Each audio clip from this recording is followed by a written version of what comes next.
بسم اللہ والصلاۃ والسلام علی رسول اللہ اما بعد فاعوذ باللہ من الشیطان الرجیم بسم اللہ الرحمن الرحیم۔ رمضان کیسے گزاریں، اس حوالے سے یہ میرا تیسرا اور آخری پروگرام ہے۔ اس پروگرام کے اندر ہم بات کریں گے گھریلو کام کاج کے لحاظ سے کہ بہنیں کیسے اپنا گھر کے کام کاج کے ساتھ ساتھ اس ماہ مبارک سے فائدہ حاصل کر سکتی ہیں۔ گھریلو لحاظ سے اگر دیکھا جائے تو رمضان کے اندر بہنوں کو جو سب سے بڑا مسئلہ ہوتا ہے وہ شاپنگ کا ہوتا ہے۔ یہ ضروری ہے کہ ہم شاپنگ اپنی رمضان سے پہلے ہی کمپلیٹ کر لیں۔ بچوں کے جو بھی عید کے کپڑے لینے ہیں یا گھر کی کوئی شاپنگ کرنی ہے، شوہروں کی کرنی ہے، بھائیوں کی کرنی ہے، تو ضروری ہے کہ یہ عید سے پہلے ہی کر لیں، کیونکہ یہ عبادت کی بڑی راتیں ہوتی ہیں، بڑے دن ہوتے ہیں، تو اس کو اس چکر میں نہیں پڑھنا چاہیے کہ سیل لگے گی اور جو کہ رمضان کے اندر ہوتی ہے تو ہم اسی وقت ہی خریدیں گے، بلکہ پہلے بھی آپ اس کو کر کے رکھ سکتے ہیں۔ اور بہنوں سے میں ریکویسٹ کروں گی کہ جو چاند رات ہوتی ہے وہ بہت بڑی عبادت کی رات ہوتی ہے۔ اس رات ہم لوگ مہندی، چوڑی اور ڈریسز کی میچنگ کے چکر میں جو ہے وہ بازاروں کا رخ کر لیتے ہیں اور پوری رات ہماری غفلت میں گزر جاتی ہے۔ بلکہ ہونا تو یہ چاہیے تھا نا کہ ہم نے پورا مہینے روزے رکھے، عبادت کی ہے، تو یہ جو دن ہوتا ہے، آخری دن ہوتا ہے، وہ ریوارڈز کے ملنے کا دن ہوتا ہے، وہ پے ڈے ہوتا ہے، تو اس کو دعائیں میں گزاریں، اللہ سے گڑ گڑا کے دعائیں مانگیں۔ It's very important night. گھریلو لحاظ سے بہنوں کا جو دوسرا عام مسئلہ ہے وہ گھر کی صفائی ستھرائی ہوتا ہے۔ چھوٹی موٹی صفائی تو ہر روز ہوتی رہتی ہے، لیکن یہاں پہ میں بات کر رہی ہوں ڈیپ کلیننگ کی۔ جیسے کہ آپ نے اپنی کوئی وارڈروب کلین کرنی ہے، کپڑے دینے دلانے ہیں، تو وہ رمضان سے پہلے کر لیں۔ فرنیچر لانا ہے، گھر کا پینٹ کرنا ہے یا کچھ بھی مرمت کرنی ہے تو وہ رمضان سے پہلے کریں۔ یہ انڈرسٹوڈ بات ہے کہ جگہ صاف ستھری ہو تو دل کرتا ہے عبادت کرنے کو، دل مطمئن ہوتا ہے۔ تو اس کے برعکس اگر کپڑے ادھر ادھر بکھرے ہوں، بلینکٹ بکھرے ہوں، گھر میں زیادہ سامان ہو، جگہ تنگ ہو، تو دل عبادت میں نہیں لگتا۔ آپ نے اور سنا بھی ہوگا کہ clean space makes a clean mind, تو ضروری ہے کہ رمضان سے پہلے یہ کام بھی کر لیا جائے تاکہ آپ سکون کے ساتھ پورا مہینہ گزار سکیں۔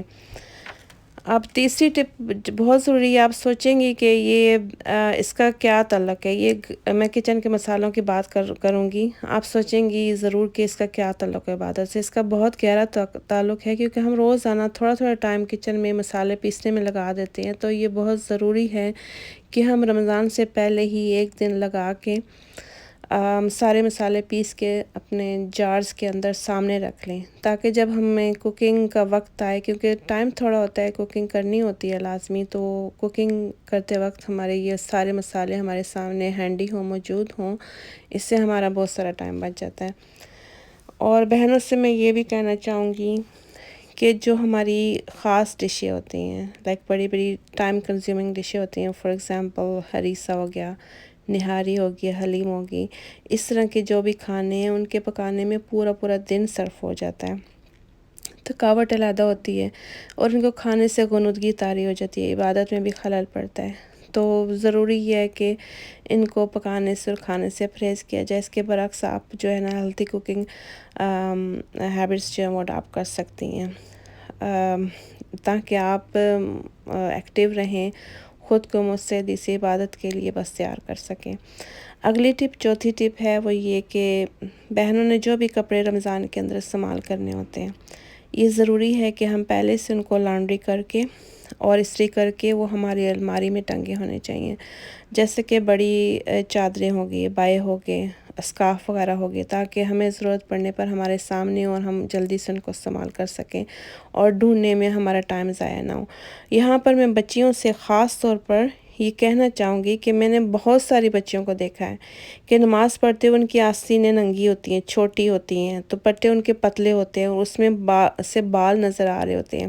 یا پھر ان کے کپڑے اتنے ٹائٹ ہوتے ہیں، تو یہ بات ذہن میں رکھیں کہ اس طرح نماز بالکل بھی نہیں ہوتی۔ آپ نے اتنی سردی میں وضو کیا ہوتا ہے، آپ اللہ کے سامنے کھڑے ہوتے ہیں، آپ نے وقت نکالا ہوتا ہے نماز کے لیے،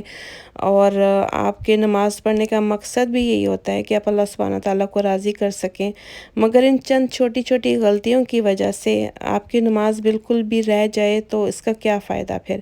آپ نماز کے لیے ایک بڑی سی چادر عبایا رکھ لیں علیحدہ، جو کہ آپ ضرورت پڑنے پر اس کو استعمال کر سکیں۔ اگلی ٹپ، پانچویں ٹپ، یہ چھوٹی سی ایک بات ہے لیکن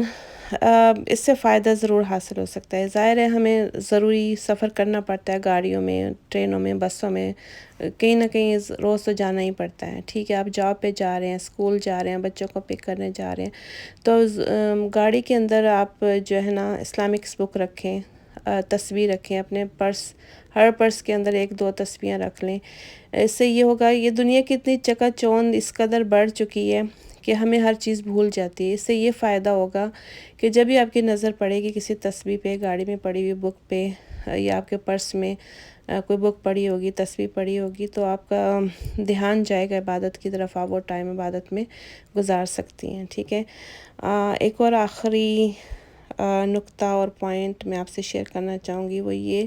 کہ ماہ رمضان کے اندر سوشل میڈیا پر کم سے کم وقت لگائیں۔ اب سے ہی اگر یہ روٹین بنا لیں تو آپ کے پاس بہت ٹائم ہوگا رمضان میں پھر عبادت کے لیے، اور فون پر خاص طور پہ کم سے کم بات کریں، کیونکہ جتنا ہی ہم لمبی بات کریں گے اتنا ہی زیادہ غیبت کے، چغلی کے امکانات زیادہ ہوتے ہیں۔ تو I think less talking is a very good option. آپ اس بارے میں ضرور دھیان دیں، اور ان تمام ٹپس کو ذہن میں رکھ کر اگر آپ رمضان گزاریں گی عبادت کے لحاظ سے، گھریلو کام کاج کے لحاظ سے، یا اس کی تیاری کے لحاظ سے، تو انشاءاللہ ضرور یہ ٹپس آپ کو کام آئیں گی، کیونکہ اس بابرکت مہینے کا مقصد جو ہے وہ یہی ہونا چاہیے کہ ہم نے اس کا ہر لمحہ عبادت میں گزارنا ہے، ہم نے اللہ سبحانہ تعالیٰ کو خوش کرنا ہے، اپنی آخرت سنوارنی ہے، اپنے لیے ریاضت کرنی ہے، محنت کرنی ہے۔ تو آپ مجھے بھی، میری فیملی کو بھی، اور میرے سارے دوست احباب کو بھی اپنے دعا میں ضرور یاد رکھیے گا۔ وآخر دعوانا ان الحمد للہ رب العالمین۔